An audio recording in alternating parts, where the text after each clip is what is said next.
The regular show wasn't just a weird cartoon, it was a cultural reset. Its strange mix of slackers, surreal comedy, and cosmic level chaos made it an instant classic. And we all know when something hits that hard, copycats are bound to follow. So let's take a look at what happened to every cartoon that copied Regular Show.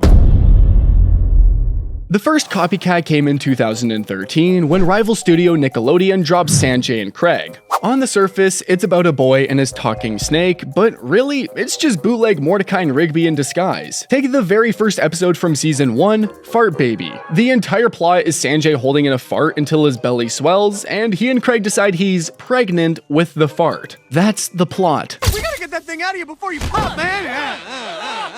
Get out! Get out! Get out! Get out! Get out! No, nothing's working. This is a medical emergency. It starts dumb, gets weirder, and escalates into pure chaos. The exact same formula as Regular Show. Now, compare that to the episode Brain Eraser from season 2, where Mordecai accidentally sees Pops naked and is so traumatized he can't get the image out of his head. To fix it, Rigby gives him a bootleg anime called Planet Chaser Starlight Excellent, which ends up frying Mordecai's brain. Quite literally. Skips joins in, and together they dive into Mordecai's subconscious through the anime to recover the lost memory, and finally, drive a car off a cliff inside Mordecai's brain. Yeah, it's messy, it's wild, but Mordecai has to confess his trauma somehow, and it's somehow relatable. Sanjay and Craig go from obsessing over farting to treating the fart baby like it's alive, and then the episode escalates into total nonsense. But here's the difference. The chaos doesn't mean anything. There's no emotional core, no real conflict. Just farts. That's why the audience never really connected. It lasted 3 seasons, then disappeared, just like Sanjay's fart. But Nickelodeon wasn't done chasing Regular Show's lightning. In 2014, they dropped Breadwinners. 2 Duck Bros, Sway Sway and Badoose, delivering bread in a rocket van and getting into all sorts of ridiculous adventures. Sound familiar? That's basically Mordecai and Rigby in the golf cart refeathered. Episodes like Thug Loaf take bread and turn it into a gangster story. The same mundane food becomes epic setup as Sandwich of Death. Is that your sensei? Yes, and that sandwich right there is the sandwich of life.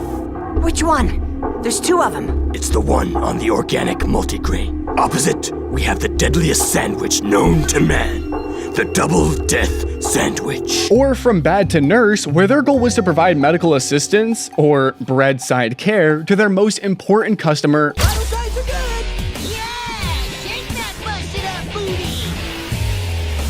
Just like Excellent, where Mordecai must win a trucker's hat to nurse Rigby back from a coma. Rigby only wanted to try and win a hat. He doesn't deserve to be in a coma because of it.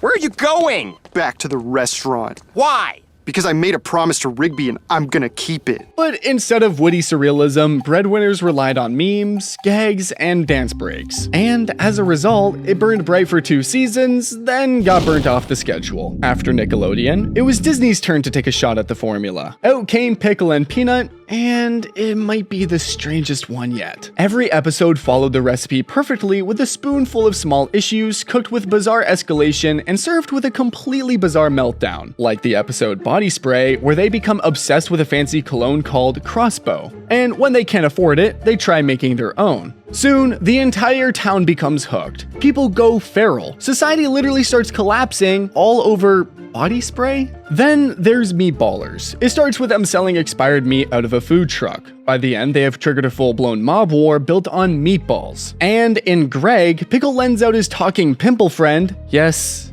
pimple friend, to impress a cooler kid. What follows is betrayal, jealousy, and a meltdown that ends with a literal prison break. This might have actually worked with a shred of emotional grounding, but sadly, Pickle and Peanut doubled down on loud, chaotic nonsense just for the sake of being weird. It was like getting blasted with a meme cannon for 11 minutes straight, and not in a fun way. 2 seasons later, the audience just had enough. But this was not all, because in 2016, Cartoon Network tried to fill the giant Regular Show hole in our hearts with Apple and Onion. At first glance, it isn't a regular show clone, but instead a show about talking food living in a big city. But when you take a closer look at the episodes, the DNA is still the same. Two oddballs, a small problem, and wild escalation. In episode 3 from season 1, named Tips, Apple and Onion want to go on a hot air balloon ride only to realize they don't have enough money. They work tirelessly in Pizza's diner to make $200 in tips. Hit it right. No more mistakes going forward. Thank you very much. Don't mention it. Have some tips. Making those tips all day long. But hold on, remember when Mordecai and Rigby worked all night for concert tickets? Yeah. Coincidence? I think not. Then there is the episode Falafel Goes to Jail from season 2, where Falafel is arrested for a string of alleged headset robberies, and Apple and Onion refuse to let their friends rot in jail. What starts as a low-key attempt to rescue Falafel turns into a full-blown wreck when the duo drags the entire prison cell using a stolen tractor, with Falafel still inside. The Falafel headphone thief story continues to unfold. Aerial footage clearly shows Apple and Onion using agricultural property My tractor. to damage public property A child. in an attempt to break out their master and overlord, the infamous Falafel. And I'm the one that caught it. And I'm gonna catch you too. And by the end of the episode, Apple and Onion are wanted criminals themselves. Both the shows had eccentric duos and plenty of weirdness, but Apple and Onion leaned more towards a wholesome sitcom vibe than Mordecai and Rigby's surreal mayhem. It was cute, it was quirky, and it had fans, but unlike the regular show, it never became iconic. After 2 seasons, Cartoon Network quietly wrapped it up, and the world moved on.